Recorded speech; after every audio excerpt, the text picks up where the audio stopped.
प्रिय दर्शकों, बूढ़े कबूतर ने बताया, औलाद से ये दो चीजों की उम्मीद कभी मत करना, वरना बुढ़ापे में हमेशा दुखी ही रहोगे।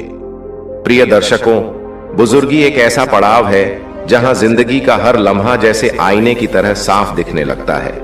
लोग कहते हैं कि बुढ़ापा किसी के लिए आसान नहीं होता, लेकिन असल में बुढ़ापा तब मुश्किल हो जाता है जब हमारी उम्मीदें हमें धोखा दे जाती हैं।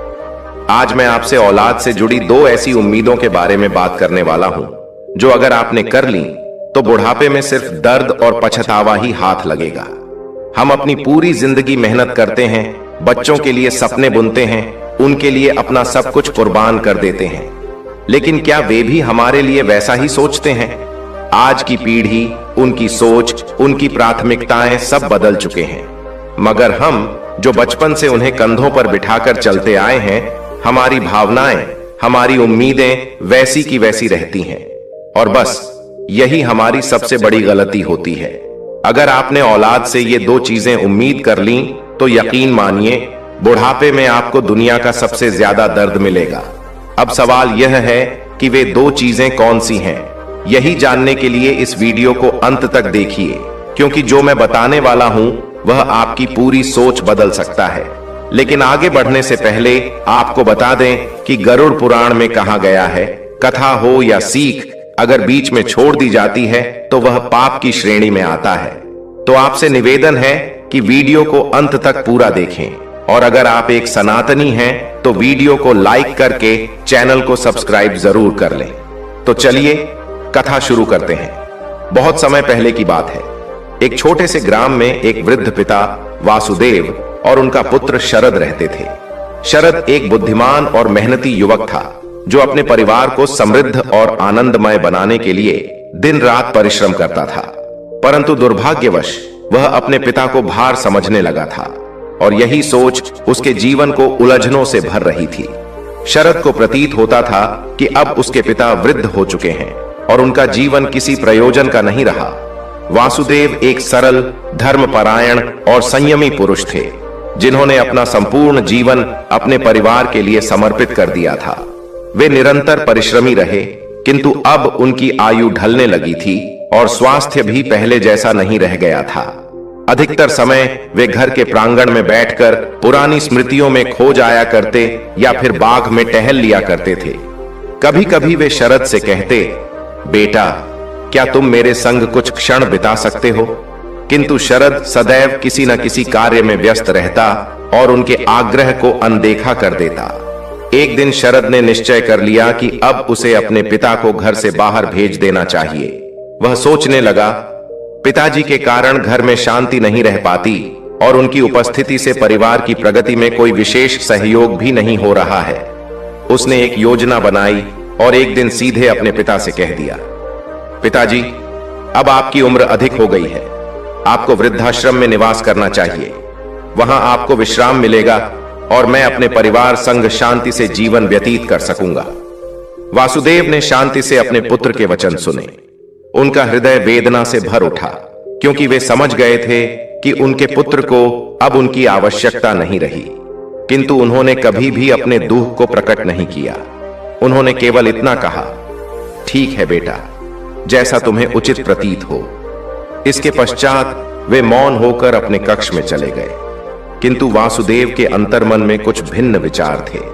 वे अपने पुत्र को एक महत्वपूर्ण शिक्षा देना चाहते थे, ताकि शरद यह समझ सके कि वृद्ध माता पिता के साथ कैसा व्यवहार किया जाना अपेक्षित है।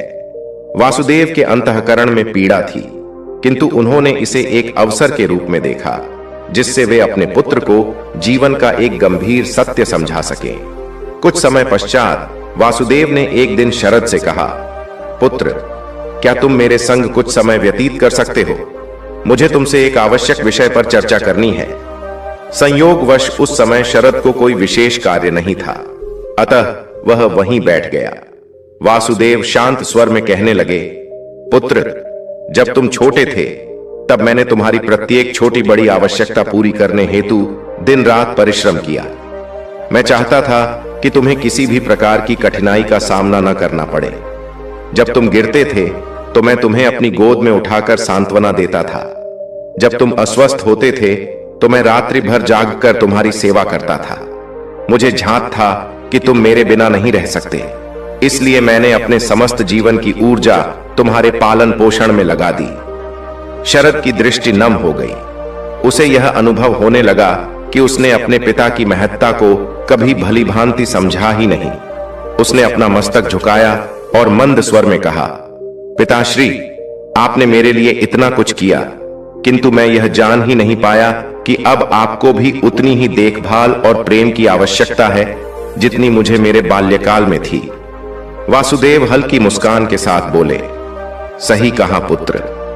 जब तुम शिशु थे तो तुम्हें देखकर मुझे असीम आनंद की अनुभूति होती थी, किंतु अब जब मैं वृद्धावस्था में हूं तब मुझे भी तुम्हारे स्नेह और संगति की आवश्यकता है। मुझे झांक है कि तुम अपने परिवार में व्यस्त हो, किंतु मैं चाहता हूं कि तुम मेरे साथ कुछ पल बिताओ। शरद की आंखों से अश्रुधारा थम नहीं रही थी। उसे अब यह बोध हो चुका था कि उसने अपने पिता की उपेक्षा की है। वह उनके समीप गया, उन्हें आलिंगन में भर लिया और कहा, पिताश्री, मुझे क्षमा करें। अब मुझे अनुभव हो गया है कि आपने मेरे लिए कितना कुछ त्याग किया है। अब मैं भी आपके प्रति वही करूंगा जो आपने मेरे लिए किया। वासुदेव के चेहरे पर संतोष की झलक थी। उन्होंने शरद को हृदय से लगाया और बोले, पुत्र, मैं जानता था कि एक दिन तुम अवश्य समझोगे। एक बात सदैव ध्यान रखना, वृद्ध माता पिता हमारे जीवन की नींव होते हैं। जितना हम उन्हें समझने और सम्मान देने का प्रयास करेंगे, उतना ही हमारा जीवन सुखमय होगा। अब शरद पूर्णतः परिवर्तित हो चुका था। उसने अपने पिता के संग अधिक समय बिताना आरंभ कर दिया। वह उन्हें उद्यान में भ्रमण कराने ले जाता, संध्या की चाय उनके साथ पीता और देर रात तक वार्तालाप करता। धीरे धीरे शरद को यह बोध होने लगा कि बुजुर्गों का प्रेम और रश्मिर्वाद जीवन के सबसे मूल्यवान रत्न होते हैं। अब वह अपने पिता की देखभाल में कोई कसर नहीं छोड़ता था। उसने अपने जीवन में स्नेह और सम्मान को सर्वोच्च स्थान दिया। एक दिन जब वे दोनों खेतों में बैठे थे, वासुदेव ने देखा कि शरद अब पूर्व की अपेक्षा अधिक परिश्रम कर रहा है और उनके संग समय बिताकर प्रसन्न है। उन्होंने कहा, पुत्र, मुझे प्रसन्नता है कि अब तुम मेरे संग समय बिताते हो। तुम्हें देखकर मुझे संतोष होता है कि तुमने मुझे पुनः अपने जीवन में स्थान दिया। शरद मुस्कुराया और बोला, पिताजी, अब मैं यह समझ चुका हूं कि आपके बिना मेरा जीवन अधूरा है। आपने मेरे लिए जो कुछ भी किया उसे मैं कभी विस्मृत नहीं कर सकता। अब मेरी बारी है। आप सदैव मेरे पथ प्रदर्शक रहे हैं और अब मैं आपके साथ रहकर आपको प्रेम और सम्मान दूंगा। वासुदेव की आंखों में अश्रु थे, किंतु उनके मुख पर गहन शांति और मुस्कान थी। उन्होंने धीरे से कहा, पुत्र, यह परम संतोष का क्षण है कि अब तुम्हें सच्चा ज्ञान प्राप्त हो गया है। जीवन में प्रत्येक व्यक्ति के लिए ऐसा समय आता है जब उसे अपने व्यवहार और विचारों का पुनः आकलन करना पड़ता है। यह प्रभु की कृपा है कि तुमने वह समय पा लिया। मुझे पहले से ही विश्वास था कि तुम एक दिन इस सत्य को जान जाओगे। आज मुझे अपार संतोष है कि तुमने अपने कर्तव्य को पहचान लिया है। शरद का अंतःकरण प्रेम और श्रद्धा से पूर्ण हो गया। उसने अपने पिता के चरणों में सिर झुकाकर प्रतिज्ञा की, पिताजी, अब से आपको कभी भी अकेलापन अनुभव नहीं होने दूंगा। जीवन के किसी भी मोड़ पर, चाहे जैसी भी परिस्थितियां आएं, मैं सदा आपके साथ रहूंगा। कुछ समय उपरांत शरद के जीवन में एक महत्वपूर्ण अवसर आया। उसे एक छोटी यात्रा पर प्रस्थान करना था। जाते समय उसने अपनी पत्नी से कहा, भावना, माता पिता का ध्यान रखना, उनकी सेहत के लिए थोड़ा व्यायाम करवाना और समय पर भोजन देना। जब तक मैं लौट कर नहीं आता, मुझे भरोसा है कि तुम उनकी भली प्रकार सेवा करोगी। भावना, जो कि एक बुद्धिमती और संयमी स्त्री थी, तुरंत बोली, निश्चिंत रहिए, मैं पूर्ण समर्पण और स्नेह के साथ पिताजी की सेवा करूंगी। मैं जानती हूं कि वे हमारे लिए कितने श्रद्धेय हैं और उनकी देखभाल करना हमारा प्रमुख दायित्व है। जब शरद अपनी यात्रा से वापस आया तो उसने देखा कि उसके पिता की तबीयत काफी सुधर गई थी। वे प्रतिदिन शारीरिक व्यायाम कर रहे थे, संतुलित भोजन ले रहे थे और सबसे महत्वपूर्ण यह था कि अब वे मानसिक रूप से अत्यंत संतुष्ट और प्रफुल्लित दिखाई दे रहे थे। उनका चेहरा तेजस्विता से चमक रहा था और उनकी मुस्कान ने शरद के मन को आनंद से भर दिया। वासुदेव ने स्नेह से शरद की ओर देखा और बोले, बेटा, तुम्हारी पत्नी ने मेरी अत्यंत सेवा की है। वह अत्यंत विवेकी और करुणामयी है। तुम दोनों की प्रेम भावना और सेवा मेरे लिए ईश्वर के रश्मिर्वाद से कम नहीं है। मैं स्वयं को सौभाग्यशाली मानता हूं कि मुझे ऐसे संतति प्राप्त हुई जो अपने कर्तव्यों का भलीभांति निर्वहन करती है। शरद की आंखें आर्द्र हो उठी। उसने सिर झुकाकर कहा, पिताजी, अब मुझे सच्चा बोध हो गया है। माता पिता की सेवा और सम्मान करना संतान का सबसे बड़ा धर्म होता है। जब तक आप हमारे साथ हैं, हमें हर पल इस बात को स्मरण रखना चाहिए कि आपने हमारे लिए कितना कुछ अर्पित किया है। मैं वचन देता हूं कि अब से मैं और भावना मिलकर आपकी संपूर्ण रूप से सेवा संभाल करेंगे। वासुदेव ने गहरी सांस ली और अपने पुत्र को आलिंगन में ले लिया। अब वे पूर्णतः निश्चिंत हो गए थे कि उनका पुत्र पूरी तरह से बदल चुका है और उन्हें वह स्नेह और सम्मान दे रहा है जिसके वे सदैव अधिकारी थे। उनका मन अब पूरी तरह शांत और संतुष्ट था। अब उन्हें किसी प्रकार की चिंता नहीं थी, क्योंकि उन्होंने देख लिया था कि उनका परिवार अब प्रेम, श्रद्धा और कर्तव्य की राह पर अग्रसर हो चुका है। काल बीतता गया और शरद अपने पिता की सेवा में कोई कसर नहीं छोड़ता था। वह हर क्षण उन्हें यह एहसास कराता था कि वे अकेले नहीं हैं। प्रेम और समर्पण से भरकर वासुदेव का जीवन आनंदमय हो गया था। एक दिन शरद ने अपने पिता से कहा, पिताजी, अब आप कभी भी अपने आप को अकेला मत समझिए। हम सभी सदैव आपके साथ हैं। आपका स्थान हमारे जीवन में सर्वोच्च रहेगा, क्योंकि आप ही हमारे मार्गदर्शक और हमारे रश्मिर्वाद स्वरूप हैं। वासुदेव ने स्नेहपूर्वक शरद की ओर देखा और बोले, बेटा, जब कोई वृद्धावस्था में होता है तब उसे केवल प्रेम, मान सम्मान और सहारे की आवश्यकता होती है। जीवन के इस मोड़ पर हम उन्हीं लम्हों को याद करते हैं जब हमारे बच्चों ने हमें अपने समीप रखा, हमारे प्रश्नों का उत्तर दिया और यह अनुभूति कराई कि हम उनके लिए कितने महत्वपूर्ण हैं। और तुम्हारे संग बिताए गए ये क्षण मेरे जीवन के सबसे सुखद पल हैं। शरद मुस्कुराते हुए बोला, पिताजी, आप हमारे लिए अत्यंत पूज्य हैं। आपने हमें जो कुछ भी प्रदान किया है वह अमूल्य है। अब हमारा कर्तव्य है कि हम आपको वही स्नेह और आदर लौटाएं। अब मैंने जान लिया है कि बुजुर्गों का सहारा केवल एक आधार नहीं होता, बल्कि वह एक गहरा भावनात्मक संबंध होता है जो हमें अपने माता पिता से जोड़ता है और हमें सच्चे भक्ति मार्ग व कर्तव्य का बोध कराता है। यह कथा हमें यह सिखाती है कि माता पिता का आदर और सेवा करना हमारा परम धर्म है। बुजुर्गों को जीवन के इस चरण में सिर्फ हमारे प्रेम और सहारे की आवश्यकता होती है। यदि हम उन्हें यह दे पाते हैं तो यही उनके जीवन का सबसे बड़ा उपहार होता है और हमारे लिए ईश्वर की असीम अनुकंपा का कारण बनता है। समय के साथ शरद के जीवन में अनेक परिवर्तन आ गए थे। अब वह अपने पिता की देखभाल और सेवा में पूर्णतः समर्पित हो गया था। जहां पहले व्यस्तता के कारण वह समय नहीं दे पाता था, अब प्रतिदिन वह अपने पिता संग कुछ क्षण अवश्य बिताता। वह उनके संग बगीचे में पौधों को जल देता, उनके साथ बैठकर चाय का आनंद लेता और अतीत की मधुर स्मृतियों में खो जाता। वासुदेव ने यह अनुभव किया कि पुत्र का प्रेम और सेवा उन्हें एक नया जीवन प्रदान कर रही है। अब उनका मन पूर्व की तुलना में अधिक शांत और आनंदित रहने लगा था। एक दिन शरद अपने पिता के समीप बैठा विचार कर रहा था कि वह अपने पिता से कितनी मूल्यवान शिक्षाएं प्राप्त कर सकता है। उनके अनुभवों में कितनी गहन शिक्षाएं निहित हैं जो उसने पहले कभी नहीं समझी थीं। अब उसे यह भलीभांति बोध हो गया था कि पिता का अनुभव, उनकी यादें और उपदेश अमूल्य निधि हैं।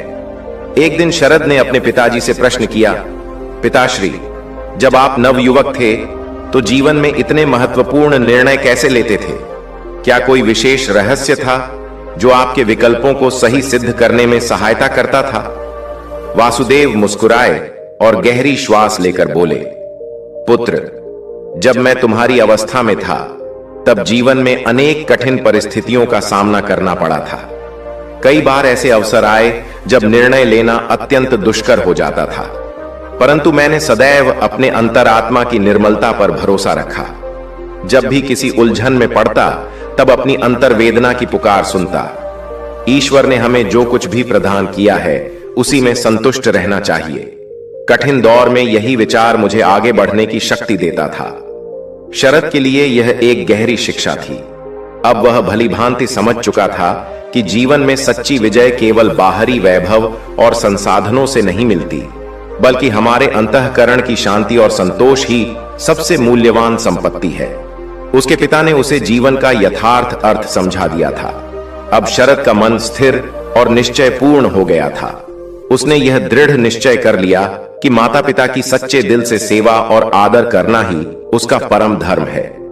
अब वह अपने पिताश्री के साथ अधिक समय व्यतीत करने लगा। वह उनके साथ खेतों में काम करता, घर के छोटे मोटे कार्यों में सहायता करता और सबसे अहम बात यह थी कि वह उन्हें यह अनुभव कराता कि वे कभी अकेले नहीं हैं। एक दिन गांव में एक विशाल मेला आयोजित हुआ। शरद ने अपने पिता से कहा, पिताजी, हमारे गांव में मेला लगा है। मैं चाहता हूं कि हम दोनों वहां जाएं। यह आपके लिए आनंद का अवसर होगा और मेरे लिए यह सौभाग्य कि मैं आपके साथ और समय बिता सकूं। वासुदेव को यह प्रस्ताव अत्यंत प्रिय लगा और वे प्रसन्न चित्त होकर मेले में जाने को तैयार हो गए। जब वे मेले में पहुंचे तब वासुदेव की वर्षों बाद अपने पुराने मित्रों से भेंट हुई। वे आनंदित हो उठे और गर्व से शरद की ओर संकेत करते हुए बोले, यह मेरा पुत्र है जो अब मुझे सच्चे हृदय से प्रेम और सम्मान देता है। यही सच्चा रश्मिर्वाद है जिसकी अभिलाषा प्रत्येक माता पिता को अपने संतानों से होती है। शरद ने जब यह सुना तो उसका हृदय श्रद्धा और प्रसन्नता से परिपूर्ण हो गया।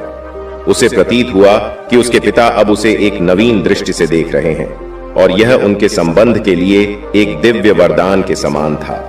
वह दिन उनके जीवन में एक अविस्मरणीय स्मृति बन गया। शरद और वासुदेव ने संपूर्ण दिवस साथ बिताया। वे मेले में घूमे, मिष्ठान्न खाए और अतीत की मधुर यादों को संजोया। शरद ने यह अनुभव किया कि यही वे क्षण थे जिनकी उसे वर्षों से प्रतीक्षा थी। अपने पिता के साथ बिताए इन पलों में उसे वास्तविक सुख और आत्मिक संतोष की अनुभूति हुई।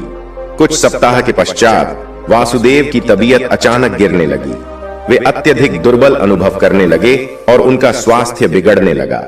शरद और उसकी पत्नी भावना ने बिना विलंब किए उनकी सेवा प्रारंभ कर दी।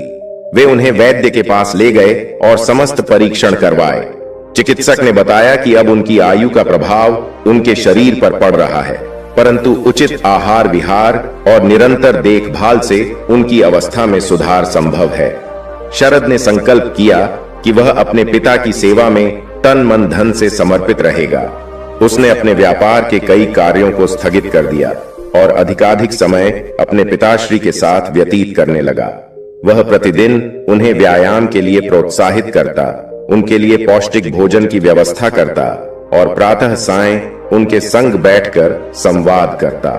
कुछ समय पश्चात वासुदेव की सेहत में सुधार आने लगा। वे पहले से कहीं अधिक स्वस्थ महसूस करने लगे और अपने पुत्र के साथ समय बिताकर आनंदित रहने लगे।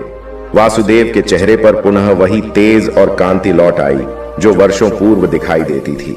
शरद को यह बोध हो गया कि अपने पिता के साथ समय बिताना, उनकी देखभाल करना और सेवा करना ही इस सकारात्मक परिवर्तन का मुख्य कारण है। एक दिन वासुदेव ने स्नेहपूर्वक अपने पुत्र से कहा, पुत्र, अब मुझे किसी भी प्रकार की चिंता नहीं है। तुमने मेरे लिए जो कुछ किया वही मेरे जीवन का सबसे बड़ा रश्मिर्वाद है।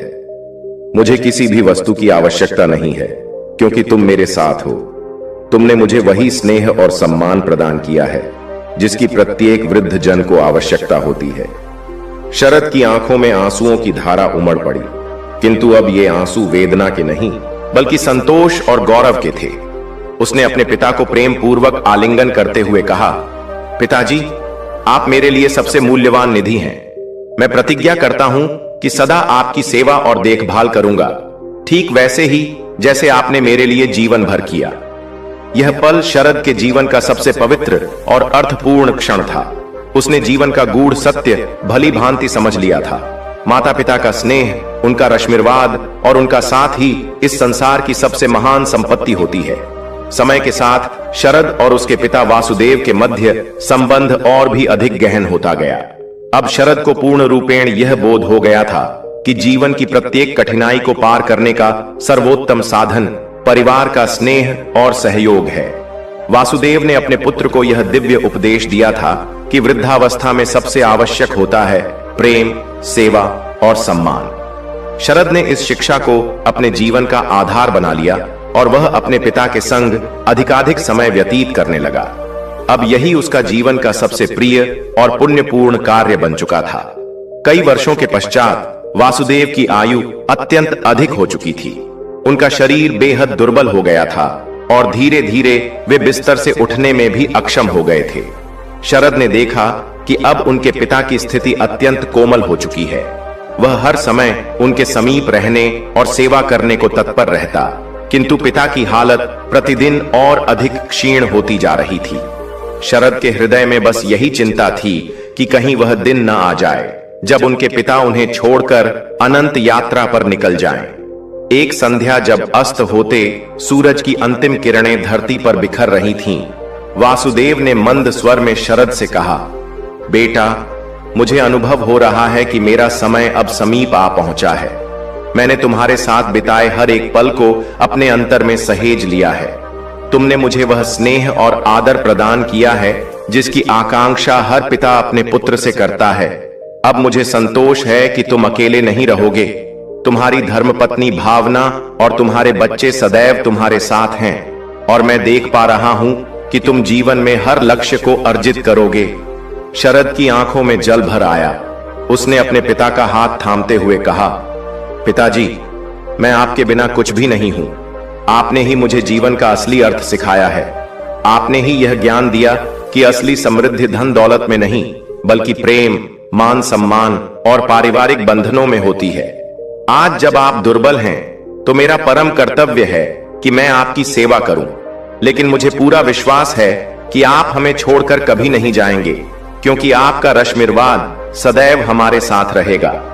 वासुदेव ने स्नेह से मुस्कुराते हुए कहा, निस्संदेह बेटा, मैं सदा तुम्हारे साथ रहूंगा। तुम जहां भी जाओगे मेरा रश्मिर्वाद तुम्हारे साथ रहेगा। अब मेरा केवल एक ही धर्म शेष रह गया है, शांति से इस संसार को अलविदा कहना। मुझे कोई चिंता नहीं है, क्योंकि मैं देख रहा हूं कि तुम पूरी तरह समर्थ हो और अपने परिवार का भली भांति पालन पोषण करोगे। शरद ने अपने पिता का हाथ कोमलता से पकड़ा और श्रद्धा से उनकी आंखों में देखा। यह क्षण अत्यंत दुष्कर था, किंतु उसने यह भी भली भांति समझ लिया कि यह जीवन का अपरिहार्य सत्य है। जो भी इस संसार में आता है उसे एक दिन अवश्य जाना होता है, किंतु वासुदेव ने उसे जीवन की सबसे महत्वपूर्ण शिक्षा दी थी और अब वह उन्हीं उपदेशों को लेकर आगे बढ़ेगा। कुछ समय बाद वासुदेव की स्थिति और अधिक बिगड़ने लगी। एक दिन शरद और भावना दोनों उनके समीप बैठे हुए थे। वासुदेव ने मंद स्वर में कहा, बेटा, अब मुझे प्रस्थान करना होगा। यह जीवन का स्वाभाविक क्रम है, किंतु मुझे पूर्ण विश्वास है कि तुम मुझे कभी विस्मृत नहीं करोगे। मेरा रश्मिर्वाद सदा तुम्हारे साथ बना रहेगा और तुम अपने जीवन में सदा सफलता अर्जित करोगे। शरद के अंतर्मन में एक विचित्र सी पीड़ा जाग उठी। वह कभी नहीं चाहता था कि उसके पिता उसे छोड़कर जाएं, परंतु वह भली भांति जानता था कि यह समय आ चुका है। उसने अपने पिता के हाथों को थामते हुए कहा, पिताजी, मुझे आपसे बिछड़ने का कोई भय नहीं है, क्योंकि आपका रश्मिर्वाद हमेशा मेरे साथ रहेगा। मैं आपको कभी अकेला अनुभव नहीं करने दूंगा। वासुदेव ने अंतिम बार अपने पुत्र को आलिंगन में लिया और बोले, बेटा, तुम्हारा साथ ही मेरी सबसे बड़ी प्रसन्नता है। ईश्वर तुम्हारा कल्याण करे। उस रात वासुदेव ने शांत चित्त से इस संसार को विदा कह दिया। शरद का मन शोक से भर गया था, किंतु उसके भीतर एक संतोष की अनुभूति भी थी। वह अपने पिता की पूरी सेवा कर सका था। उसने उन्हें वह समस्त स्नेह और सम्मान अर्पित किया था जिसके वे सदैव पात्र रहे थे। अब वह भली भांति जान चुका था कि माता पिता का रश्मिर्वाद अमूल्य होता है और यही रश्मिर्वाद जीवन भर उसे सही राह पर आगे बढ़ने की प्रेरणा देता रहेगा। वासुदेव के परलोक गमन के पश्चात शरद ने उनके स्मरणों को अपने अंतःकरण में सहेज कर रखा। वह कभी विस्मृत नहीं कर सकता था कि किस प्रकार उनके पिता ने उसे जीवन के सबसे आवश्यक सिद्धांतों की शिक्षा दी थी। शरद ने अपने जीवन को एक नई दिशा दी। अपनी पत्नी और संतानों के संग अब वह और अधिक उत्तरदायित्व का निर्वहन करते हुए जीवन यापन करने लगा। उसने अपने पिता की भांति अपने बच्चों को भी यह सिखाया कि आदर और प्रेम ही सच्ची संपत्ति है। वृद्धावस्था में माता पिता को वही देखभाल और स्नेह मिलना चाहिए जैसा प्रत्येक संतान स्वयं के लिए चाहती है। अब शरद का चित्त पूरी तरह से परिवर्तित हो गया था। उसने यह अनुभूति की कि जीवन की सबसे महत्वपूर्ण धरोहर माता पिता के संग बिताए गए क्षणों की महत्ता को समझना है। शरद को यह भी झांक हो गया कि बुजुर्गों की लाठी केवल शारीरिक सहारा नहीं होती, बल्कि वह एक गहन अनुभूति का प्रतीक होती है।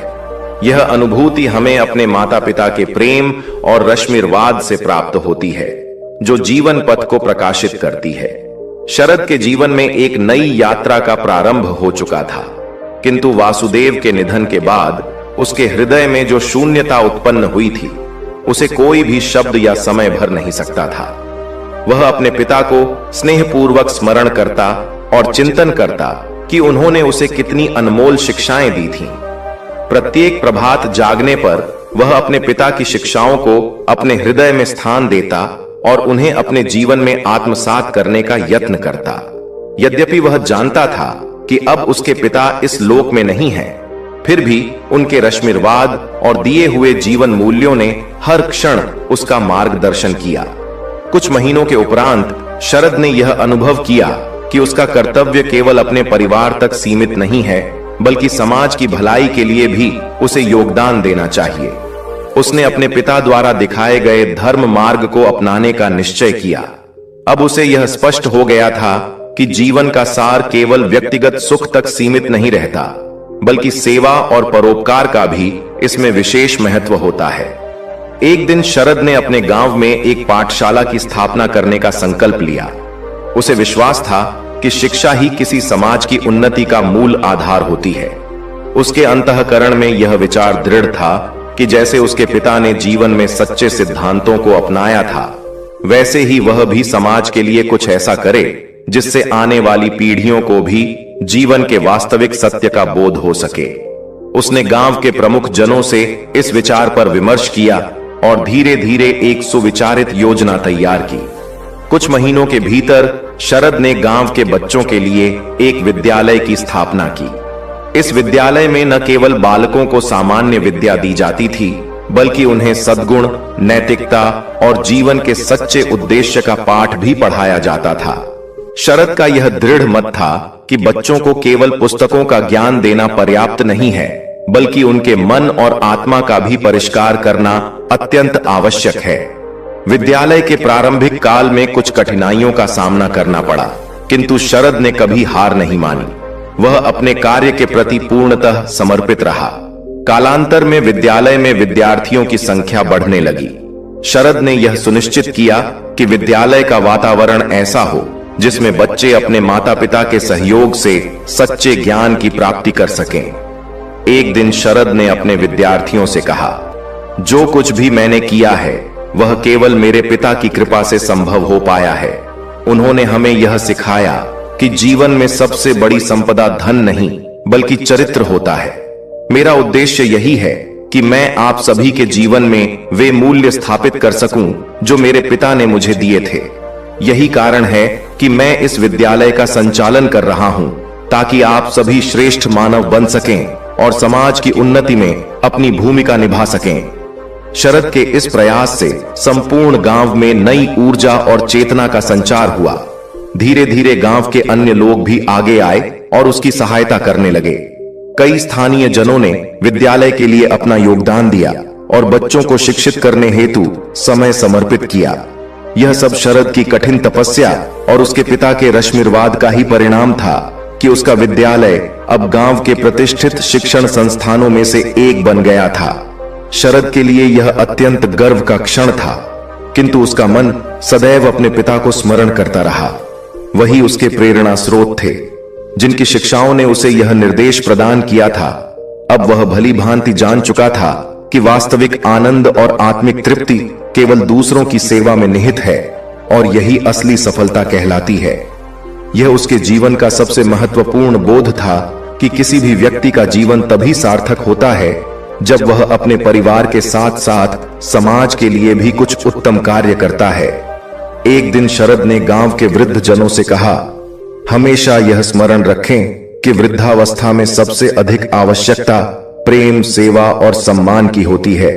यह हम सभी संतानों का प्रमुख उत्तरदायित्व है कि हम अपने माता पिता की उसी प्रकार देखभाल करें जैसे उन्होंने हमारे शैशव काल में हमारी की थी। एक दिन हम सभी को भी इसी अवस्था में प्रवेश करना होगा और उस समय हमें भी वही स्नेह और सम्मान चाहिए होगा। शरद की इन बातों ने संपूर्ण गांव वासियों को गहराई से प्रभावित कर दिया। अब वह केवल एक आदर्श पुत्र ही नहीं बल्कि समाज के लिए एक प्रेरणा स्रोत भी बन चुका था। गांव के प्रत्येक व्यक्ति को यह स्पष्ट हो गया था कि शरद ने अपने पिता से क्या ज्ञान प्राप्त किया था और वह उन्हीं मूल्यों को समाज की प्रगति में समर्पित कर रहा था। काल चक्र के साथ शरद के विद्यालय की प्रतिष्ठा और अधिक बढ़ती चली गई।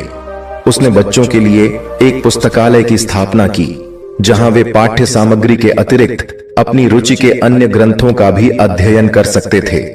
उसने गांव के प्रत्येक बालक को यह सिखाया कि शिक्षा केवल पुस्तकीय ज्ञान तक सीमित नहीं होती बल्कि यह जीवन के हर पक्ष को समझने और सच्चे मार्ग पर अग्रसर होने की शक्ति प्रदान करती है।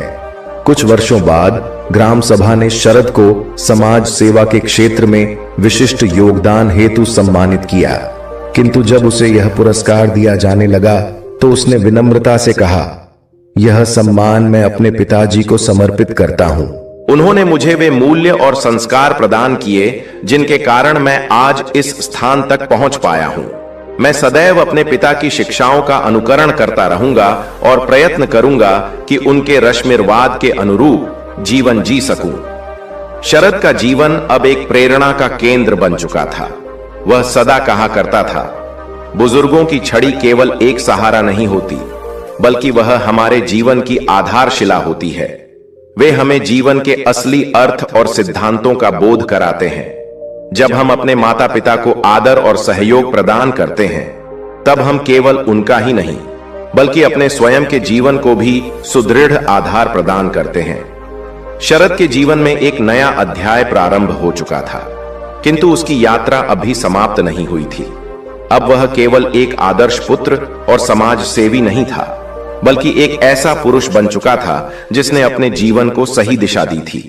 अब वह भली भांति समझ चुका था कि सच्ची प्रसन्नता और संतोष तभी प्राप्त होता है जब हम अपने माता पिता की सेवा करते हुए समाज के लिए भी कुछ उत्तम कार्य करें।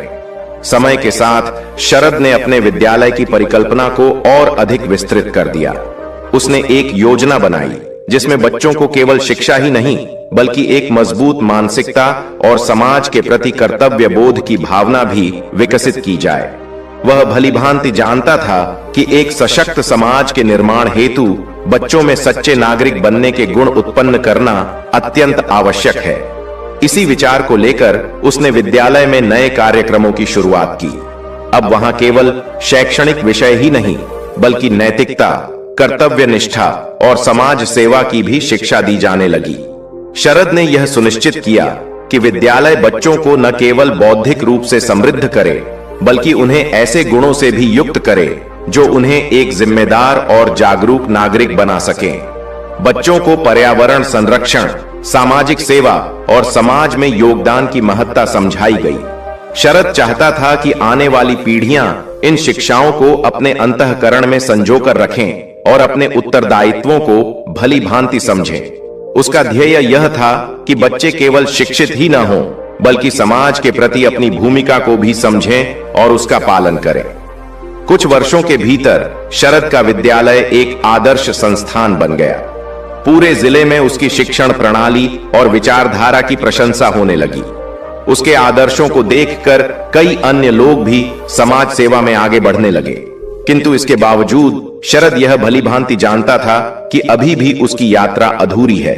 उसने समझ लिया था कि यह एक लंबी साधना है और उसका कर्तव्य अभी समाप्त नहीं हुआ है। एक दिन शरद के पास एक विशिष्ट प्रस्ताव आया। जनपद के शिक्षा अधिकारी विभाग ने उसे एक प्रमुख सम्मेलन में मुख्य प्रवक्ता के रूप में आमंत्रित किया। यह उसके लिए अत्यंत गौरव का विषय था, किंतु उसके लिए सबसे अधिक अहम बात यह थी कि वह इस अवसर का प्रयोग शिक्षा और वरिष्ठ नागरिकों के प्रति सम्मान बढ़ाने हेतु एक मंच के रूप में कर सकता था। सम्मेलन के दिन शरद ने अपने अनुभवों और शिक्षा की महत्ता पर आधारित एक प्रेरक संदेश प्रस्तुत किया। उसने वहां उपस्थित सभी आचार्यों, विद्यार्थियों और प्रशासकों को संबोधित करते हुए कहा, हमारा धर्म केवल बालकों को शिक्षा देना नहीं है, बल्कि यह भी सुनिश्चित करना है कि हम उन्हें अपने माता पिता और वृद्ध जनों के प्रति प्रेम और श्रद्धा का भाव सिखाएं। हमारी परंपरा में मातृ पितृ एवं वृद्धों को सदैव आदर्श स्थान दिया गया है। यह हम सभी की जिम्मेदारी है कि हम उनके प्रति सच्चे मन से व्यवहार करें और उन्हें वह मान सम्मान और देखभाल प्रदान करें जिसके वे वास्तविक अधिकारी हैं।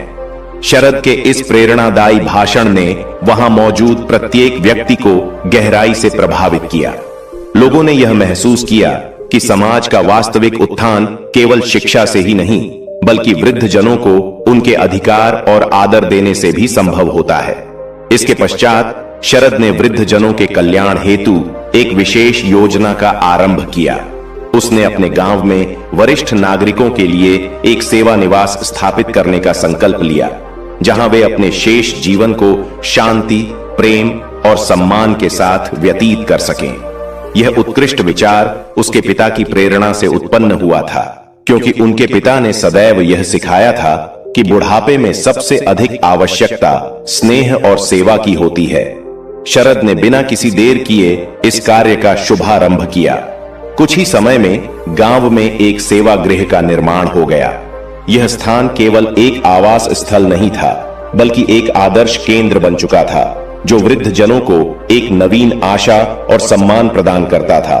अब बुजुर्ग जन अपने जीवन के अंतिम वर्षों को सम्मान, शांति और आत्मिक तृप्ति के साथ व्यतीत करने लगे। गांव के निवासियों ने शरद की इस पहल से गहन प्रेरणा ली। उन्होंने अनुभव किया कि शरद ने अपने पिता की शिक्षाओं को पूर्ण रूपेण आत्मसात कर लिया और समाज सेवा का एक सशक्त उदाहरण प्रस्तुत किया। अब गांव का प्रत्येक व्यक्ति यह भली भांति जान चुका था कि शरद ने अपने पिता के आदर्शों को अपनाकर समाज के लिए एक नई दिशा प्रदान की है। गांव के वृद्ध जन स्नेह और रश्मिर्वाद से परिपूर्ण होकर कहते, पुत्र, तुमने हमारे लिए वही किया है जो प्रत्येक संतान को अपने माता पिता के लिए करना चाहिए। तुम्हारी करुणा और सेवा ने हमें जीवन जीने की नई प्रेरणा दी है। शरद के जीवन का यह मार्ग अब केवल एक कर्तव्य नहीं, बल्कि धर्म और सेवा का मार्ग बन गया था। उसे यह भान हो गया था कि उसके द्वारा किए गए प्रयासों से एक दिन उसका गांव और समाज अधिक उन्नत और जागरूक बनेगा। लेकिन वह इस सत्य को भी समझ चुका था कि जीवन का वास्तविक सार केवल बाहरी उन्नति में नहीं, बल्कि अपने माता पिता को प्रेम, सम्मान और सेवा देने में ही निहित है। यही वह शिक्षा थी जो उसे अपने पिता के चरणों में बैठकर प्राप्त हुई थी, और अब वह जीवन के प्रत्येक कदम पर उस सीख को अपने कर्मों में परिवर्तित कर रहा था। कुछ वर्षों बाद शरद का नाम केवल एक आदर्श शिक्षक और समाज सेवी के रूप में ही नहीं, बल्कि एक प्रेरणा स्रोत के रूप में लिया जाने लगा। लोग उसके पास मार्गदर्शन लेने आने लगे कि वे अपने बच्चों को उचित संस्कार कैसे दें और समाज की भलाई में किस प्रकार योगदान कर सकते हैं। शरद ने अपने जीवन के इस अध्याय को पूर्णतः अपने पिता की स्मृति में समर्पित कर दिया था। उसने यह गहराई से समझ लिया था कि वृद्ध जनों की छड़ी केवल सहारा देने का साधन नहीं होती, बल्कि वह ज्ञान और अनुभव की अमूल्य निधि होती है जो पीढ़ी दर पीढ़ी आगे बढ़ती रहती है। अब शरद की जीवन यात्रा केवल उसके गांव तक सीमित नहीं थी, वह पूरे क्षेत्र में एक आदर्श व्यक्तित्व बन चुका था। लोग उसे स्मरण करते हुए कहते, सच्चा प्रेम और सम्मान ही किसी भी संबंध की सबसे मजबूत नींव होते हैं। शरद की यात्रा अब केवल उसके परिवार या गांव तक सीमित नहीं रह गई थी। उसकी कहानी अब भावनाओं से आगे बढ़ चुकी थी। लोग उसे केवल एक गुरु और समाज सेवी के रूप में ही नहीं, बल्कि उस व्यक्ति के रूप में पहचानने लगे थे जिसने अपने पिता से प्राप्त जीवन मूल्यों को पूर्ण रूप से आत्मसात कर लिया था। अब शरद केवल अपने समाज का मार्गदर्शक नहीं था, बल्कि एक पिता के रूप में भी आदर्श बन चुका था। उसके संतति भी अपने पिता से संस्कार और सेवा की प्रेरणा प्राप्त कर रही थी। वे भी यह आकांक्षा रखते थे कि वे अपने जीवन में कुछ ऐसा करें जो भविष्य की पीढ़ियों के लिए एक मिसाल बन जाए। शरद ने उन्हें सदैव यही सिखाया कि जीवन का उद्देश्य केवल स्वार्थ तक सीमित नहीं होता, बल्कि समाज की सेवा और दूसरों की सहायता में भी उसकी महानता छुपी होती है। कुछ वर्षों पश्चात शरद के संतानों ने अपनी पढ़ाई पूरी कर ली और अपने अपने क्षेत्रों में कार्य करना आरंभ कर दिया। शरद को इस बात पर अत्यधिक गर्व था कि उसने अपनी संतान को वे मूल्य और संस्कार प्रदान किए जो उसके पिता वासुदेव ने उसे सिखाए थे। अब वह पूर्णतः आश्वस्त था कि उनके द्वारा दी गई शिक्षा और उनके सिद्धांत आने वाली पीढ़ी के जीवन को भी आलोकित करेंगे।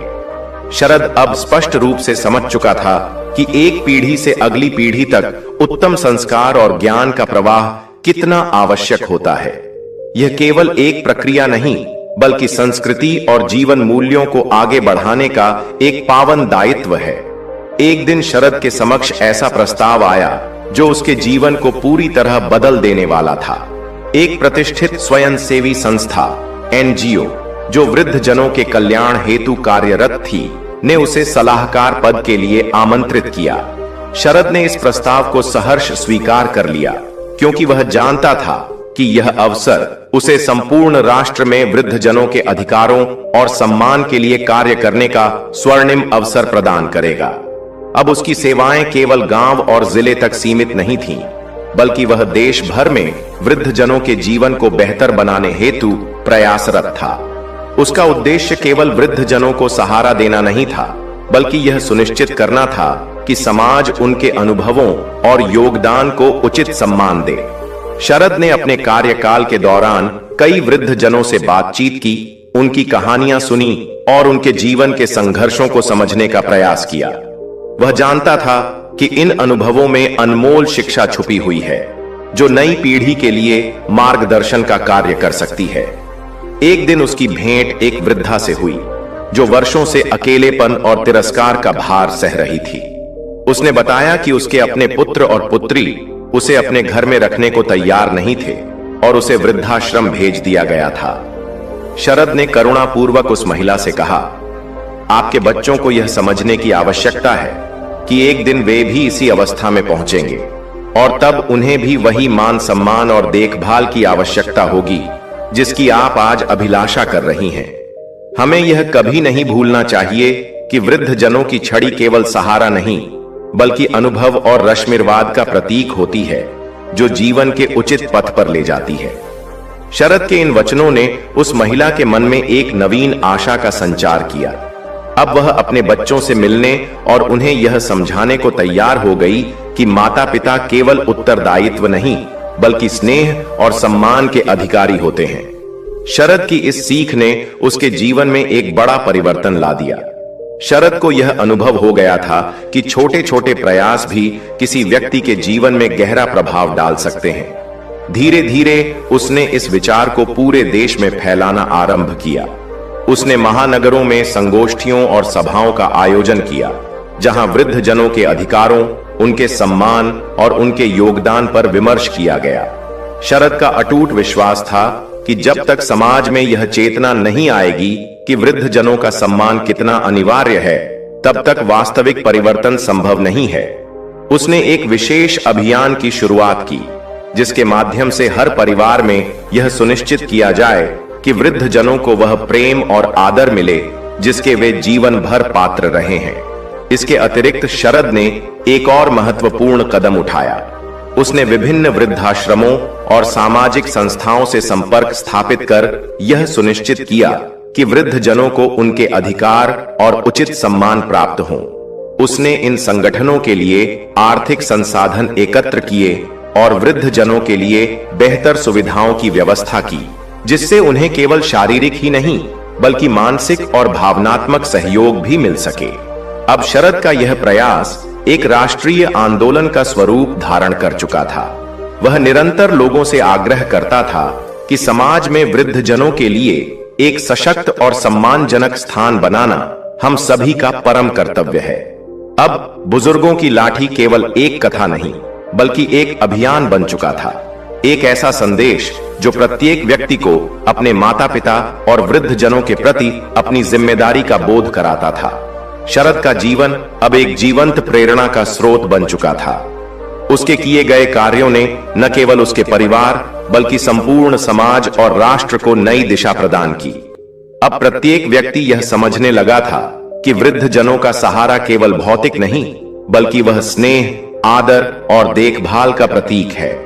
शरद का जीवन अब संतुलित और स्थिर हो चुका था और वह पूर्ण रूप से तृप्त था कि उसने अपनी जिम्मेदारियों का पालन सही रूप में किया। उसने अपने पिताश्री से जो सिद्धांत सीखे थे उन्हें न केवल स्वयं के जीवन में उतारा, बल्कि उन आदर्शों को समाज में व्यापक रूप से फैलाने हेतु अपना संपूर्ण जीवन अर्पित कर दिया। अब वह एक जीवंत उदाहरण बन चुका था और जनमानस में यह विश्वास जागृत कर दिया था कि वृद्ध जनों का सम्मान केवल एक दायित्व नहीं, बल्कि एक पुण्य कर्म और पावन धर्म है। शरद ने अपने संतानों को भी वही आदर्श और संस्कार प्रदान किए जो उसके पिता ने उसे सिखाए थे। वह भली भांति समझता था कि वास्तविक शिक्षा केवल पुस्तकों तक सीमित नहीं होती, बल्कि जीवन के प्रत्येक क्षेत्र में उसका पालन और व्यवहार आवश्यक होता है।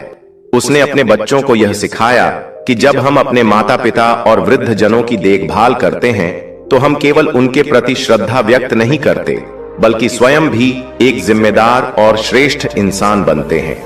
समय के साथ शरद का परिवार संपन्न और समृद्ध हो गया।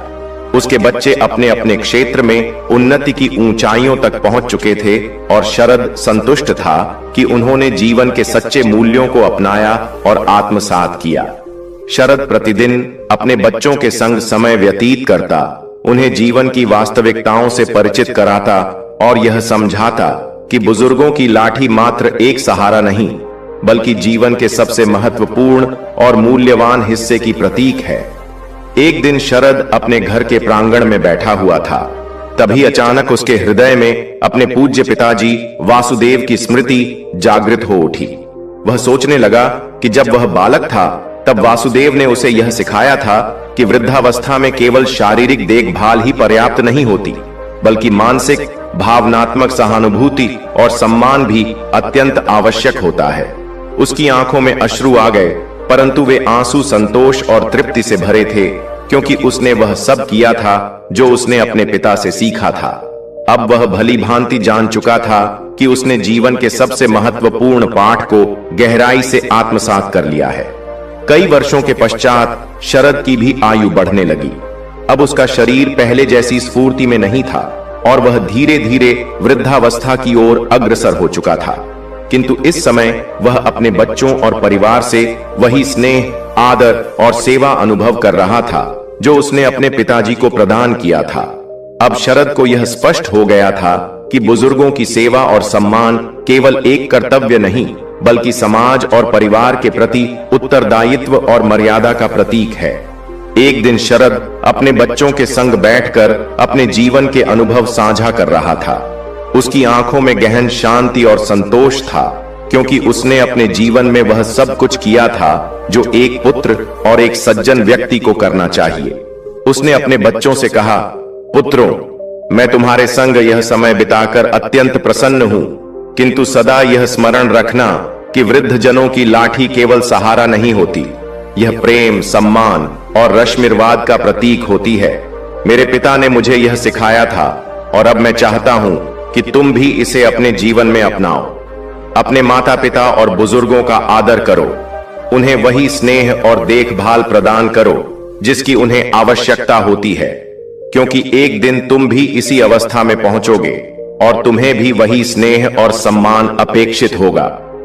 शरद के इन शब्दों ने उसके बच्चों के मन को गहराई से स्पर्श किया। अब वे यह भली भांति समझ चुके थे कि शरद ने अपने जीवन को किसी उद्देश्य की पूर्ति के लिए जिया था। अब यह उनका भी धर्म और उत्तरदायित्व था कि वे अपने परिवार और समाज में वही मूल्यों और शिक्षाओं का प्रचार करें। शरद का अंतिम समय शांति और संतोष से युक्त था। वह जानता था कि उसका उद्देश्य पूर्ण हो चुका है और अब उसके जीवन की यात्रा पूर्ण होने का समय आ गया है। अपने अंतिम दिनों में शरद के पास अपने पिता वासुदेव की यादें थीं, जिन्होंने उसे जीवन के सच्चे मूल्य सिखाए थे। अब वह अपने बच्चों को भी वही उपदेश देकर इस संसार से विदा ले रहा था।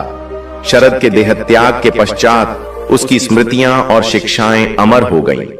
अब उसका नाम केवल एक आदर्श पुत्र के रूप में ही नहीं, बल्कि एक प्रेरणा स्रोत, समाज सेवी और सच्चे मानव के रूप में लिया जाता था। उसके द्वारा आरंभ किए गए प्रयास और आंदोलन आज भी निरंतर जारी थे। उसकी शिक्षाओं और आदर्शों के प्रभाव से पूरे समाज में एक नई चेतना और परिवर्तन की लहर आई थी।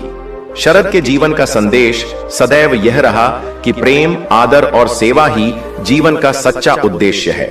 बुजुर्गों की लाठी केवल एक सहारा नहीं होती, यह हमारे माता पिता और वृद्ध जनों के अनुभव, रश्मिर्वाद और स्नेह का प्रतीक होती है। हमें उनका आदर करना चाहिए, क्योंकि वही हैं जिन्होंने हमें जीवन का वास्तविक अर्थ सिखाया है। श्रोतागण, अभी यह कथा यहीं समाप्त नहीं होती। अब हम यह भी जानेंगे कि माता पिता को अपनी संतानों से किन दो बातों की अपेक्षा कभी नहीं करनी चाहिए, अन्यथा वृद्धावस्था में निरंतर पीड़ा और खिन्नता का अनुभव करना पड़ेगा। प्रिय दर्शकों, आपका बहुमूल्य समय व्यर्थ न करते हुए आइए कथा के माध्यम से उन दो बातों को जानने का प्रयास करते हैं। तो चलिए कथा को आगे बढ़ाते हैं। एक छोटे से गांव में निवास करने वाले रमेश चंद्र जी का जीवन अब एकाकीपन और चिंता से भर चुका था। उनकी आयु अब अधिक हो चुकी थी, किंतु उनके मन में बेचैनी और उदासी का भाव सदैव व्याप्त रहता था। 2 माह पश्चात उनकी सुपुत्री आराध्या का विवाह निर्धारित था, परंतु इस प्रसन्नता में भी कोई अधूरापन सा प्रतीत होता था। विवाह की तैयारियां अभी पूर्ण रूप से संपन्न नहीं हो पाई थीं और उनका हृदय प्रतिदिन अशांत होता जा रहा था। रमेश चंद्र जी का जीवन अब पहले जैसा न रहा था। उनकी अर्धांगिनी ललिता जी का स्वर्गवास हुए 3 वर्ष व्यतीत हो चुके थे और तभी से उनका जीवन संघर्षमय हो गया था। उनका एक पुत्र भी था, संदीप, परंतु वह अब उनसे बहुत दूर हो चुका था। संदीप का विवाह 5 वर्ष पूर्व हुआ था और तब से वह तथा उसकी पत्नी रश्मि अपनी नई गृहस्थी में इतने व्यस्त हो गए थे कि अब रमेश चंद्र जी के लिए समय निकालना उनके लिए कठिन कार्य बन गया था। रमेश चंद्र जी प्रायः अपनी पत्नी ललिता की स्मृतियों में खो जाया करते थे। उनके साथ बिताए हुए प्रत्येक मधुर पल, उनकी मुस्कान और वार्तालाप बार बार मन में गूंजते थे। जब ललिता जीवित थीं, तब यह घर खुशियों से गूंजता था, परंतु अब उनके बिना यह घर सुनसान और शून्य प्रतीत होता था। ललिता के अंतिम समय में जब वे अति अस्वस्थ थीं, उन्होंने रमेश चंद्र जी का हाथ पकड़कर कहा था, रमेश चंद्र, अब मुझे क्षमा करना, मैं जा रही हूं, किंतु अब तुम्हें अपनी देखभाल स्वयं करनी होगी। आराध्या के विवाह की संपूर्ण जिम्मेदारी तुम्हारे कंधों पर है। संदीप और रश्मि से कोई आस मत रखना। रमेश चंद्र जी की आंखें सजल हो उठी थीं। उन्होंने कहा, ललिता, तुम्हारे बिना सब अधूरा प्रतीत होता है। मैं अकेला यह सब कैसे संभालूंगा? ललिता ने मंद मुस्कान के साथ उत्तर दिया, रमेश चंद्र, मैं कहीं नहीं जा रही, मैं सदैव तुम्हारे साथ रहूंगी। आराध्या तुम्हारी परछाई है, वह सब संभाल लेगी, पर संदीप और रश्मि से अधिक अपेक्षा मत करना, वे अपनी दुनिया में रमे हुए हैं। ललिता के यह शब्द रमेश चंद्र जी के अंतर मन में गहरे उतर गए थे। अब वह समझ चुके थे कि जीवन की यह यात्रा उन्हें अकेले ही पूरी करनी है। ललिता के कहे अनुसार उन्होंने संदीप से कोई अपेक्षा नहीं रखी, परंतु अकेलेपन से कैसे जूझें, यह वे नहीं समझ पा रहे थे। 2 वर्ष और बीत गए और रमेश चंद्र जी का जीवन पूर्णतः परिवर्तित हो चुका था। संदीप और रश्मि ने अपना अलग घर बसा लिया था और अब वे बहुत ही कम अवसरों पर मिलने आया करते थे। रमेश चंद्र जी की सबसे बड़ी चिंता अब आराध्या के विवाह को लेकर थी। वे एक छोटी सी दुकान चलाते थे, परंतु अब वह दुकान एक बड़े मॉल में स्थानांतरित हो गई थी, जिसके कारण उन्हें घर पर ही रहना पड़ता था। अब उनका संपूर्ण समय केवल एक उद्देश्य में केंद्रित था, आराध्या के विवाह की तैयारी। उन्होंने जो भी पूंजी जीवन भर संचित की थी, उसे अपनी बेटी के विवाह में लगाना चाहते थे, ताकि उसकी जिंदगी सुखी और आनंदमय हो सके। आराध्या एक प्रतिष्ठित कंपनी में कार्यरत थी और अब वही घर का संपूर्ण व्यय वहन कर रही थी। वह अपने पिता का पूरा ख्याल रखती थी, किंतु कार्य क्षेत्र की व्यस्तता के कारण हमेशा समय निकाल पाना कठिन होता था। घर के छोटे मोटे कार्य, नाश्ता बनाना और अन्य जिम्मेदारियां अब रमेश चंद्र जी संभालते थे। फिर भी जब भी अवसर मिलता, आराध्या उनके पास बैठती, उनकी बातें सुनती और उन्हें प्रसन्न करने का प्रयास करती। परंतु जीवन की बढ़ती जिम्मेदारियां और कार्यालय के दायित्वों के कारण कभी कभी उसका ध्यान बंट भी जाता था। एक दिन जब रमेश चंद्र जी प्रातःकाल जल्दी ही घर से बाहर निकलने लगे तो आराध्या ने उन्हें रोक लिया। पापा, इतनी सुबह कहां जा रहे हो? नाश्ता तो किया ही नहीं आपने। रुकिए, मैं अभी बना देती हूं। रमेश चंद्र जी ने हल्की मुस्कान के साथ उत्तर दिया। नहीं बेटा, आज रविवार है, तुम आराम से नाश्ता कर लेना। मुझे कुछ जरूरी काम से बाहर जाना है। तुम अपनी शादी की तैयारियों पर ध्यान दो, मैं बस थोड़ी देर में लौट आऊंगा। यह कहते ही रमेश चंद्र जी तेजी से घर से बाहर निकल पड़े और एक रिक्शा में बैठकर एक अपार्टमेंट की ओर रवाना हो गए। उनके मन में बोझिलपन था, लेकिन उन्होंने यह दृढ़ निश्चय कर लिया था कि अपनी पुत्री के लिए जो कुछ भी करना होगा वे अवश्य करेंगे। वे उस अपार्टमेंट पर पहुंचे जहां उनकी बहू रश्मि खड़ी थी। ओह पापा, आप यहां कैसे? आपको इस जगह का पता कैसे चला? रश्मि ने विस्मय से पूछा। रमेश चंद्र जी के अंतर्मन में गहरी उदासी थी, लेकिन उन्होंने ललिता के कहे वचनों को निभाने का निश्चय कर लिया था। वे शांत खड़े रहे। रश्मि भीतर जाती हुई बोली, संदीप देखो, पापा आए हैं। संदीप बाहर निकला और बोला, अरे पापा आइए, भीतर आइए, सब कुशल है ना? रमेश चंद्र जी अंदर गए, गहरी सांस ली और बोले, बेटा, आराध्या का विवाह समीप है, अब केवल 1 महीना रह गया है। मैं चाहता हूं कि तुम दोनों पहले ही घर आकर सारी व्यवस्थाएं संभाल लो। अकेले सब कुछ करना बहुत कठिन हो रहा है। संदीप कुछ क्षण शांत रहा, फिर बोला, पापा आप चिंता न करें, हम विवाह से 1 सप्ताह पूर्व आ जाएंगे। रश्मि ने धीमे स्वर में कहा, देखिए पापा, हमसे कोई अपेक्षा मत रखिए। हम यहां रहते हैं, लेकिन हमारी अपनी मजबूरियां हैं। इस फ्लैट की EMI में संदीप की पूरी आय चली जाती है। रमेश चंद्र जी का मन भीतर से चूर चूर हो गया, किंतु फिर भी उन्होंने अपने जज्बातों को नियंत्रित किया और बोले, बेटा, मैं पैसों की बात नहीं कर रहा हूं, बस इतना चाहता हूं कि तुम दोनों घर आ जाओ ताकि शादी की तैयारियों में कोई कमी न रह जाए। घर में लड़की का भाई ना हो तो लोग क्या कहेंगे? संदीप ने कहा, पापा आप फिक्र मत कीजिए, हम 1 सप्ताह पहले अवश्य आ जाएंगे। लेकिन रश्मि नाराज होकर बोली, नहीं, मैं कहीं नहीं जाने वाली, विवाह के दिन भी मैं नहीं आऊंगी। रमेश चंद्र जी का मन पूरी तरह से बिखर गया। अब उन्हें विश्वास हो गया था कि संदीप अपनी पत्नी के बिना कहीं नहीं जाएगा। वे चुपचाप उठे और घर की ओर लौट पड़े। घर पहुंचकर उन्होंने देखा कि आराध्या उनका इंतजार कर रही थी।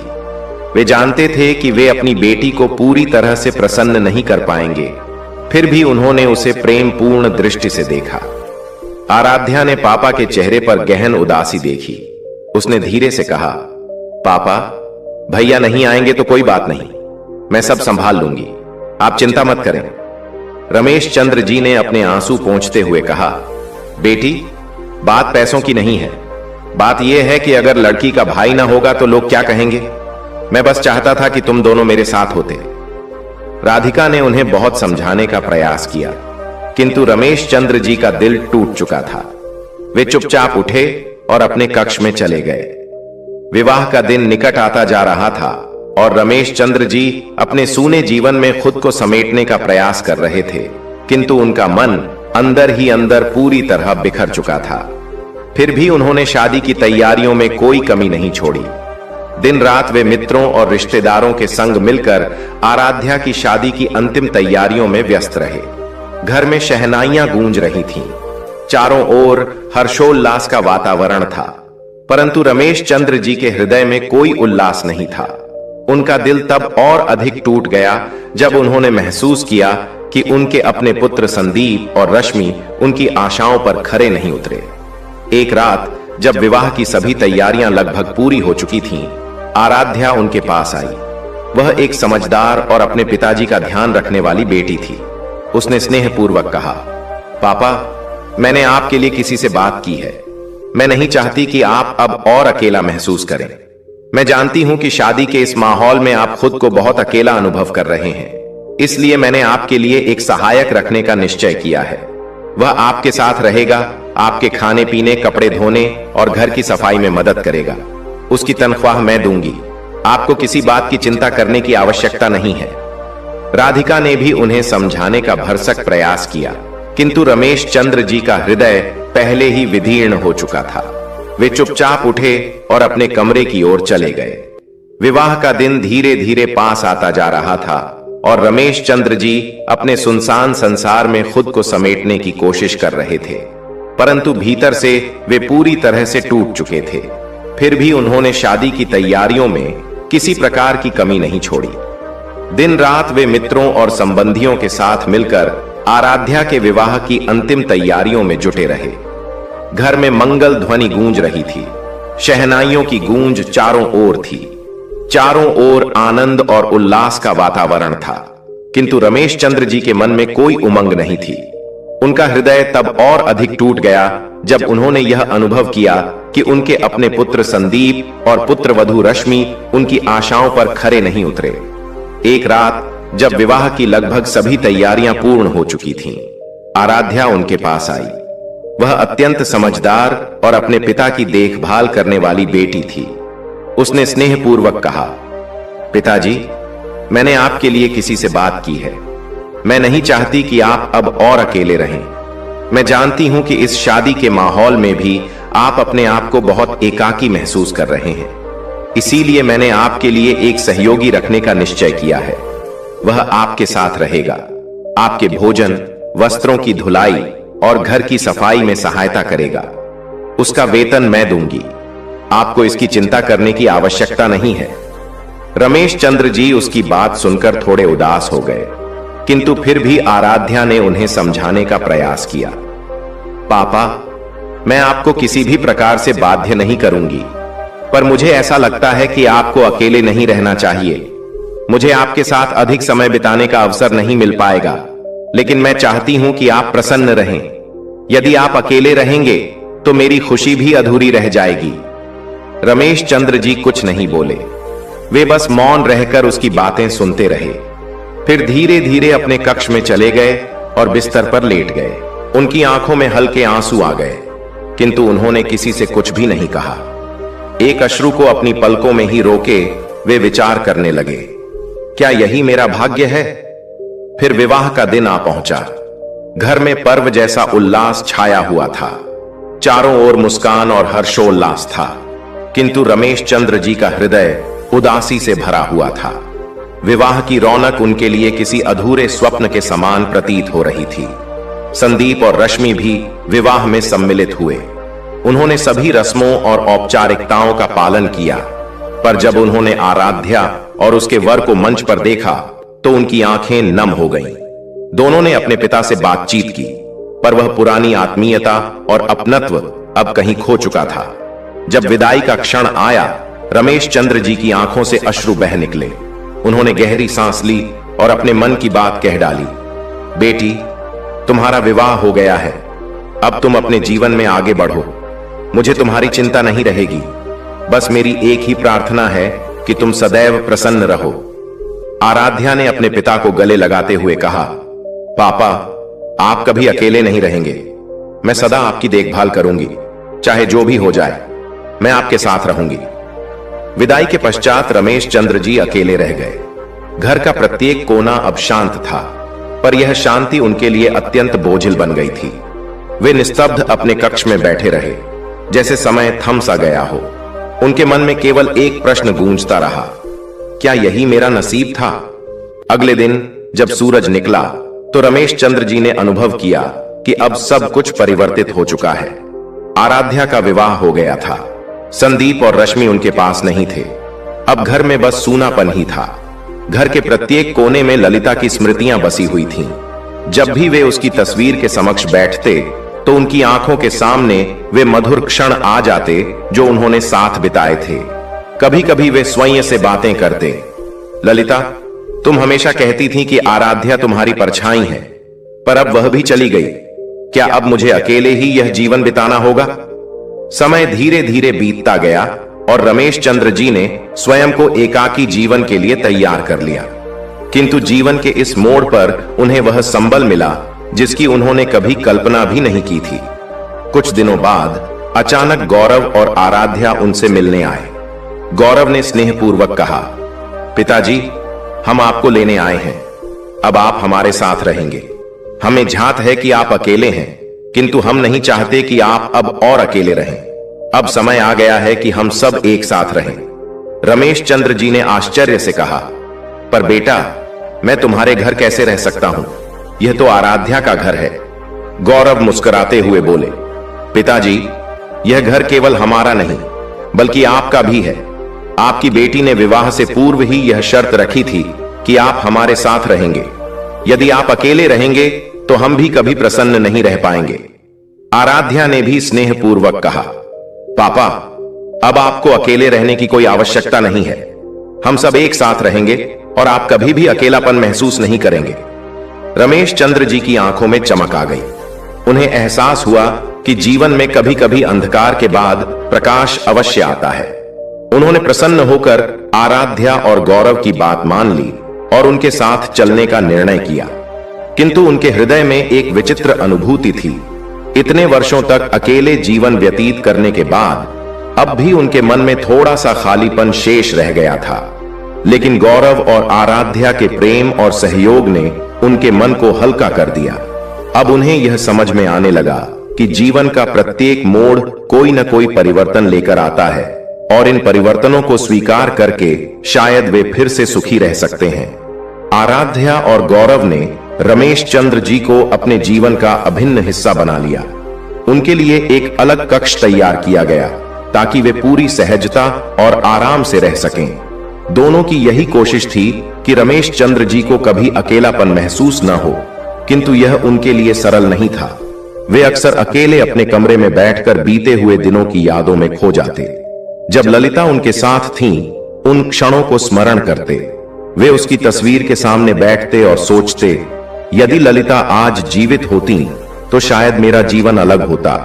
क्या तब मेरे बच्चे भी मेरे साथ होते?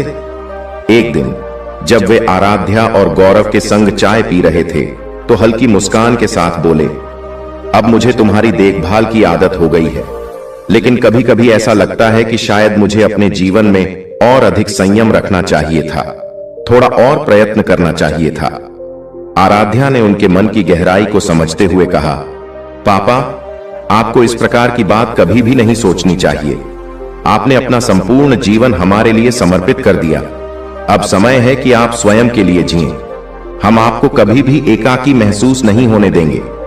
गौरव ने भी स्नेहपूर्वक कहा, पापा, संभव है कि बचपन में हम आपके साथ उतना समय न बिता पाए हों जितना हमें बिताना चाहिए था, लेकिन अब हम सब कुछ बदलने की कोशिश कर रहे हैं। आप हमारे साथ रहिए, हम सभी मिलकर एक नई शुरुआत करेंगे। रमेश चंद्र जी का हृदय भावनाओं से भर गया। वे यह समझ गए कि जो भी उनके जीवन में घटित हुआ वह उनके भाग्य का हिस्सा था, परंतु अब उन्हें यह बोध होने लगा था कि कठिनाइयों के पश्चात भी जीवन में खुशियों के अवसर आते हैं। उन्होंने गौरव और आराध्या की बातों को पूरे दिल से स्वीकार कर लिया और स्वयं को एक नई सोच के साथ ढालने लगे। धीरे धीरे उन्होंने अपने नए घर में रहने की आदत बना ली। बीती यादों में उलझे रहने की बजाय उन्होंने नए रिश्तों को अपनाना प्रारंभ कर दिया। अब उन्हें यह स्पष्ट हो गया था कि अकेलापन केवल मन की अवस्था है। मनुष्य यदि अपने परिवार और अपनों के साथ समय बिताए तो प्रत्येक क्षण को आनंदमय बनाया जा सकता है।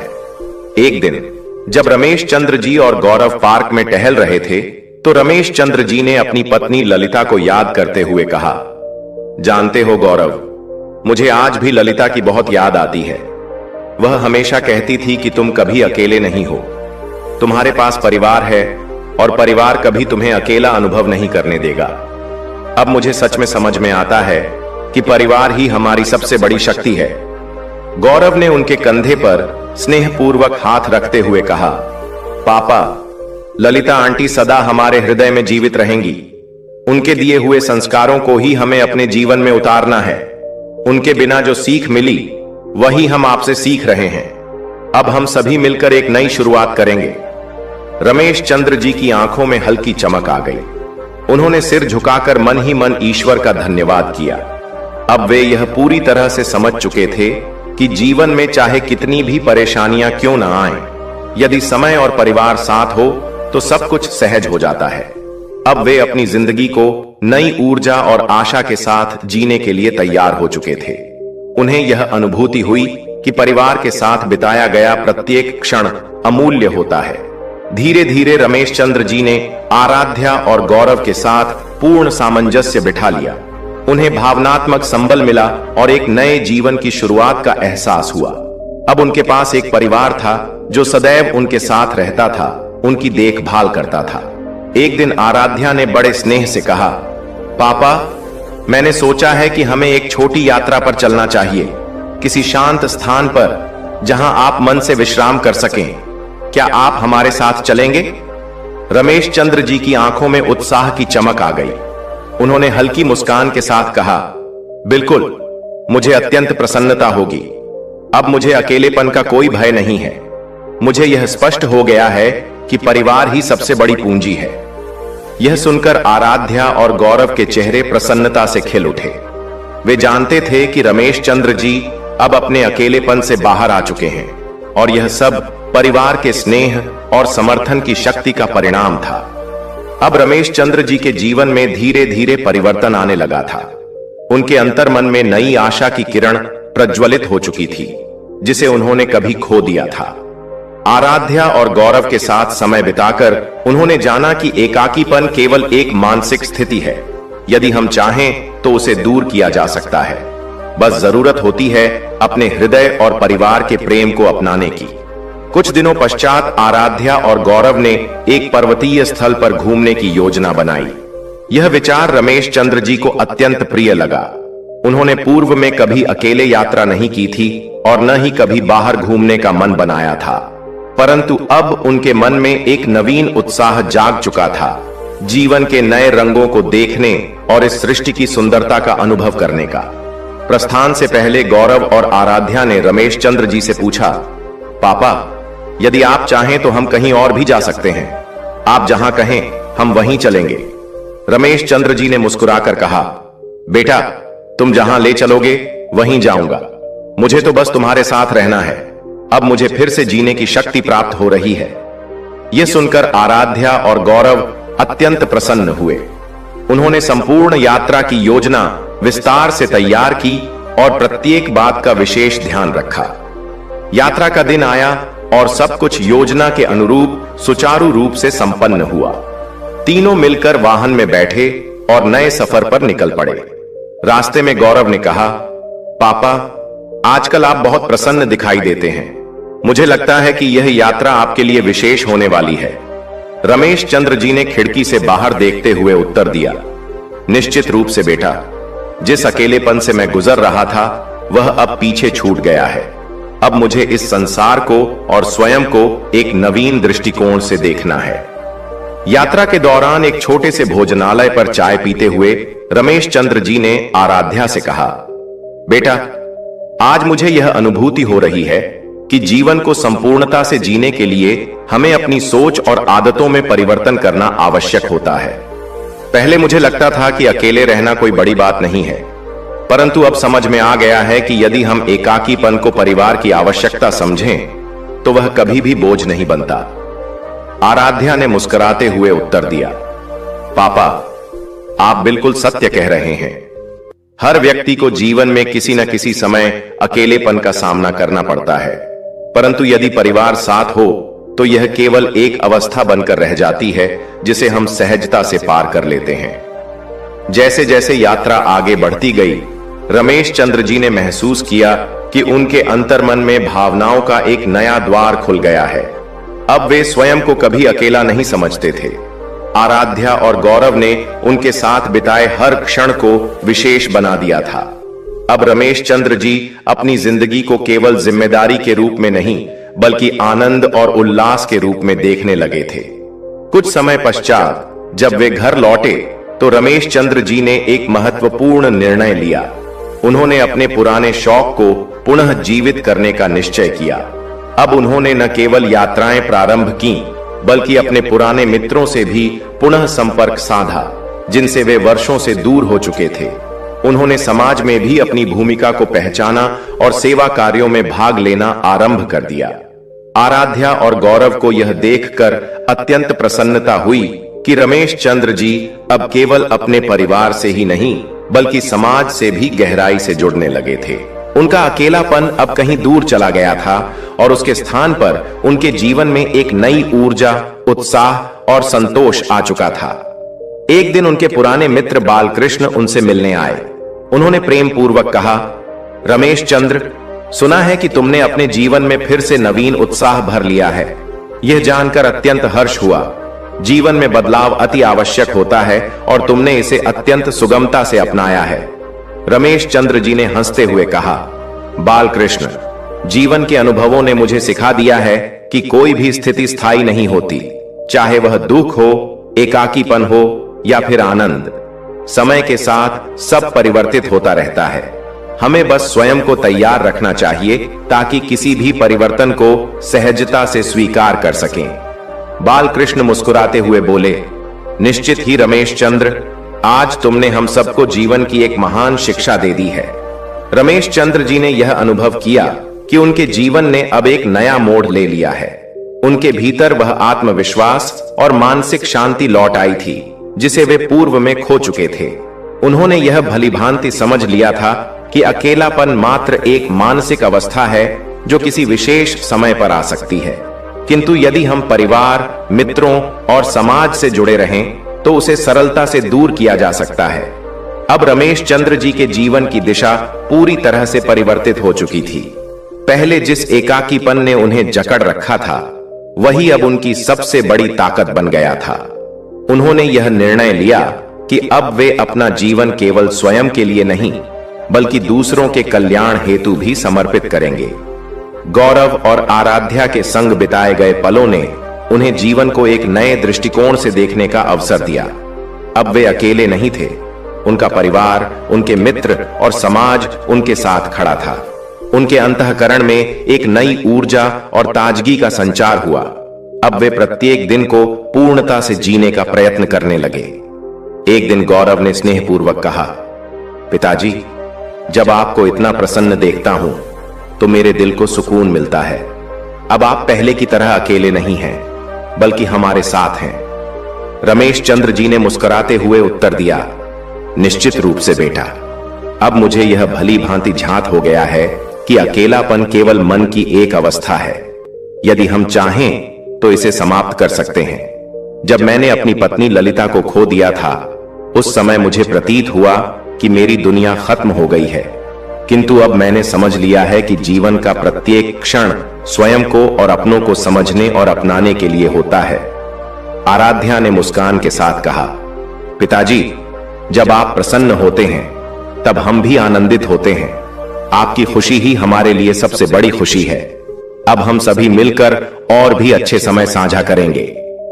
एक दिन रमेश चंद्र जी ने गौरव और आराध्या से कहा, बच्चों, मैंने विचार किया है कि अब हमें कुछ और सार्थक कार्य करना चाहिए। मैं समाज सेवा में कुछ समय व्यतीत करना चाहता हूं ताकि मेरा जीवन और अधिक अर्थपूर्ण बन सके। ललिता हमेशा कहा करती थी कि अपने समय का उपयोग दूसरों की सेवा में करो, वही सच्चा सुख है। अब मैं उसी मार्ग पर आगे बढ़ना चाहता हूं। गौरव और आराध्या ने यह सुनकर हर्ष से कहा, पिताजी, यह अत्यंत उत्तम विचार है। हम आपके साथ हैं और आपकी पूरी सहायता करेंगे। इस प्रकार रमेश चंद्र जी ने समाज सेवा की दिशा में अपने कदम बढ़ाए। उन्होंने वृद्धाश्रमों में समय बिताया, चिकित्सालयों में रोगियों से भेंट की और अनाथालयों में बच्चों के संग समय व्यतीत किया। जिस प्रेम और सहयोग की अनुभूति उन्होंने अपने परिवार से की थी, वही अब वे अन्य लोगों में बांटने लगे। एक दिन जब वे एक वृद्धाश्रम में एक वृद्धा माता से मिले, उन्होंने आदर पूर्वक पूछा, माताजी, आपके मुख पर अत्यंत शांति दिखाई देती है। क्या आपको कभी अकेलापन नहीं होता? उस बुजुर्ग माता ने मुस्कुराते हुए उत्तर दिया, निश्चित रूप से बेटे, लेकिन जब हम दूसरों के संग समय बिताते हैं तो एकाकीपन का अनुभव नहीं होता। मुझे भी अकेलापन नहीं लगता, क्योंकि मेरे पास मेरे संगी साथी और मित्र हैं। जीवन का सबसे बड़ा वरदान यही है कि हमें कभी अकेले नहीं रहना पड़ता। रमेश चंद्र जी ने यह महसूस किया कि जो सत्य वे स्वयं जान चुके थे, वही अनुभूति इस वृद्धा माता को भी थी। अकेलापन तब तक महसूस नहीं होता जब तक हम समाज और अपने प्रियजनों के साथ जुड़ने का प्रयास नहीं करते। समाज सेवा में बिताए गए समय ने उन्हें मानसिक संतुलन और आत्मिक शांति प्रदान की। अब वे यह अनुभव कर रहे थे कि उनका जीवन पहले की तुलना में अधिक स्थिर, संतुलित और उद्देश्यपूर्ण बन चुका था। अब वह गौरव और आराध्या के साथ केवल एक परिवार के रूप में ही नहीं जुड़े थे, बल्कि समाज से भी उनका गहरा नाता स्थापित हो चुका था। एक दिन जब वे घर वापस लौटे तो गौरव ने स्नेहपूर्वक कहा, पिताजी, अब आप पूरी तरह से परिवर्तित हो गए हैं। आप अब पहले जैसे अकेले नहीं हैं, बल्कि अब आप सभी के लिए एक प्रेरणा स्रोत बन चुके हैं। रमेश चंद्र जी ने मुस्कुराते हुए उत्तर दिया, निस्संदेह बेटा, हमें यह समझना आवश्यक है कि एकाकीपन केवल एक अवस्था नहीं, बल्कि एक मानसिक अवधारणा है। यदि हम चाहें तो हम कभी अकेले नहीं होते। परिवार, मित्र और समाज, ये सभी हमारे साथ होते हैं। बस हमें इन्हें अनुभव करने की आवश्यकता होती है। गौरव और आराध्या ने उन्हें गले लगाते हुए कहा, पापा, हम अत्यंत प्रसन्न हैं कि अब आप पूर्ण रूप से अपनी जिंदगी को जी रहे हैं। रमेश चंद्र जी ने स्नेहपूर्वक सिर झुकाया और कहा, बेटा, जीवन का प्रत्येक पल अमूल्य है। अब मुझे यह भली भांति ज्ञात हो गया है कि अकेलापन केवल एक मानसिक स्थिति है। जब हम अपनों के साथ होते हैं तो यह भाव स्वयं ही समाप्त हो जाता है। एकाकीपन कोई बाहरी परिस्थिति नहीं, बल्कि आंतरिक अनुभूति है। जब हम अपने हृदय को खोलते हैं और अपने प्रियजनों से जुड़ते हैं तो अकेलापन स्वतः ही विलीन हो जाता है। एकाकीपन से बचने का सर्वोत्तम उपाय यह है कि हम अपने संबंधों को दृढ़ करें और समाज से जुड़ाव बनाए रखें। सच्चा सुख तब प्राप्त होता है जब हम अपने आसपास के लोगों से घनिष्ठता स्थापित करते हैं, उनके साथ समय बिताते हैं और उनकी सहायता करके अपने जीवन को सार्थक बनाते हैं।